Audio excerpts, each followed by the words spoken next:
ever since Tommy Robinson was released the other day from prison, he has wasted no time in continuing to expose the religion of Islam for how bad it actually is. As we know, and I've spoken about this many times, it is, I would call, a death cult. It is a huge stain and a huge problem in our society. And as Tommy Robinson so rightly points out a lot of the time, we don't need to stop radical Islam. We just need to stop Islam itself. So here is a video before Tommy Robinson went away of him talking to the Imam of Peace. If you don't know who the Imam of Peace is, he's Muhammad Tawhidi, also known as the Imam of Peace. He's an Australian Shia Muslim commentator and self-described Imam who splits his time between Canada and the Middle East. Muhammad has been embraced by a number of Western far-right Islamophobic groups. We're not Islamophobic. That term doesn't actually exist at all. And you got to find it quite funny how someone who is actually a Muslim is also called Islamophobic too. That's hilarious to me. But even a Muslim like Muhammad Tawhidi, the Imam of Peace, who is professing to be a Muslim, but he's not one of those crazy Muslims, I guess you could say. It's quite interesting how he looks at the religion that he believes in, which I also find quite interesting too, because why would you be calling yourself a Muslim if you know all of its flaws and you know that it's definitely not the truth? But anyway, have a watch of this little moment that he has with Tommy Robinson. It's brilliant. So, you know, say I'm an Englishman, and should I sit here, or should our country sit here and gamble on the chance? What do you think the realistic opportunity is for there to be a revolution, or for there to be a mass uprising from Muslim youth who are going to throw away their detachment to this extremism? It will never happen. It will never happen. So as an Englishman, see, this is why I say we have to stop Islam. We don't have to stop extremist Islam. We don't have to stop radical Muslims. We have to stop Islam in the UK. And I say that in the sense that I'm a father of three. When I look at what previous forefathers done in this nation to protect and preserve a safe and prosperous Britain for the next generation of children, we're sitting by and hiding behind political correctness to sit here and watch as last year 2,000 British Muslims returned from fighting for ISIS. We're just sitting here like sitting ducks, and that's why so I have to. What would you do if you was an Englishman, if you was a non-Muslim sitting in a country that's ravaged by Islam, that's seen 3 brutal attacks in the last 12 months, 4, killing children, killing women, sitting eating dinner, stabbed in the neck. We've seen all of this. We've seen 12 prevented. What would you do? What would you do, Imam of Peace, having known all of the atrocities that men that claim to be Muslims have committed? What would you do? Now, the Imam of Peace, as his name stands, he wants to be known as someone that is peaceful. And he actually condemns a lot of the teachings in the Quran, I have found. Here is another video talking about his take on the whole Aisha. So Muhammad marrying a 6-year-old, Aisha, in the hadiths, and then consummating the marriage at age 9. So there is a huge problem, which we'll get to in the video, that you all need to point or see for yourself as well. Have a watch. You'd remove all the hadiths? Most of them, yes. Because they are messed up. Man. Yes, most of them, yes. And a lot, yeah. Look at Bukhari. Yeah. Bukhari came 200 years after Muhammad. He was a historian. A historian, a scholar for dollar, a blind man who never saw Muhammad, never lived with him, and also not even an Arab. He doesn't read Arabic. He's from Bukhara, from Persia. And he wrote in detail the sexual life of Prophet Muhammad. How the hell did you know? How did you know? You're on about him stating that he Aisha when she was 9.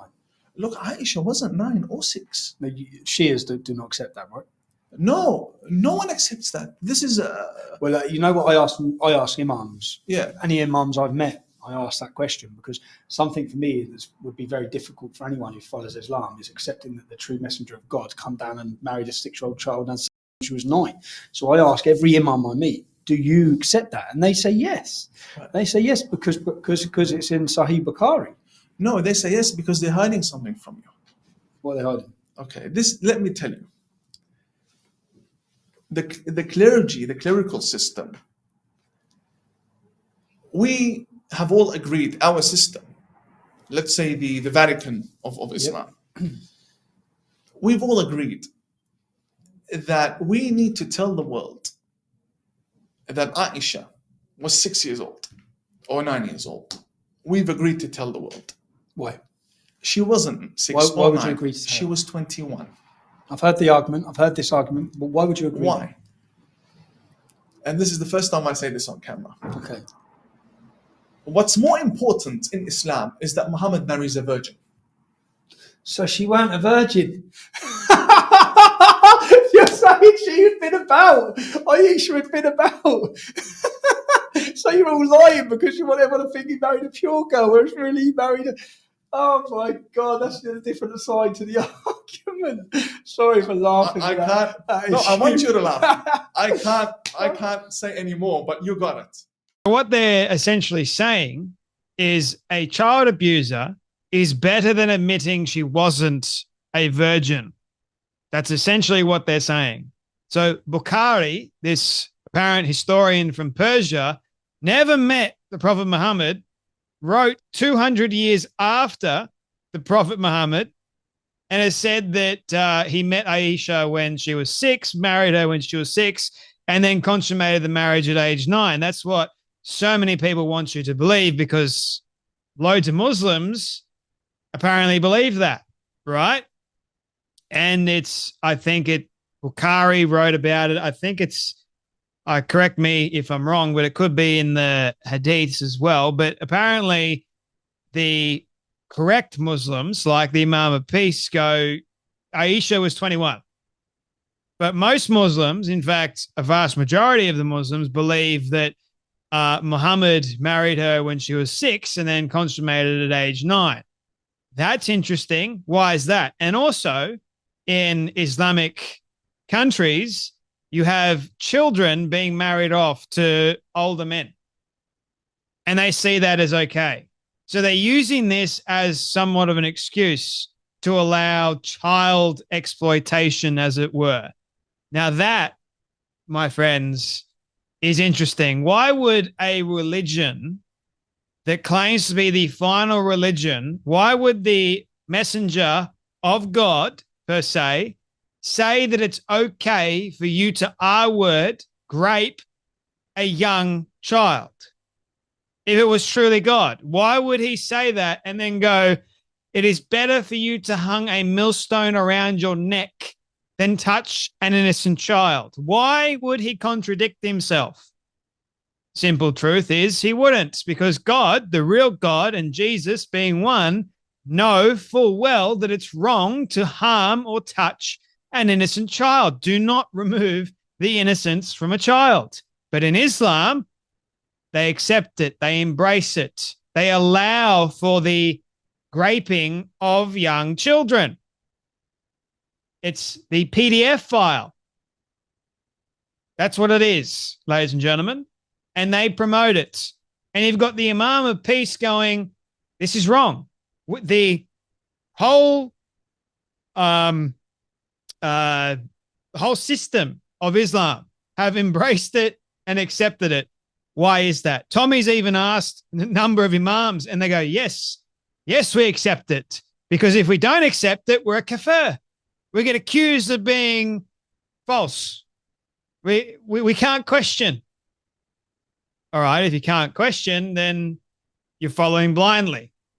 And that's dumb, last time I checked, isn't it? If you can't actually question things. So here is one major deal about the religion of Islam that Tommy Robinson, he says that we need to do away with not just radical Islam, but Islam in general, because it is a problem, a huge problem in the West. Our forefathers fought to get this rubbish out of not just the UK, but here in Australia, but we're allowing it because of political correctness, because of Islamophobia nonsense. Good grief. So you're calling a Muslim Islamophobic. That's rich. The irony in that, I don't think they can even see it. It's nonsense, isn't it? Anyway, that's enough from me, but you guys take care. Be blessed, and I'll see you all in the next video.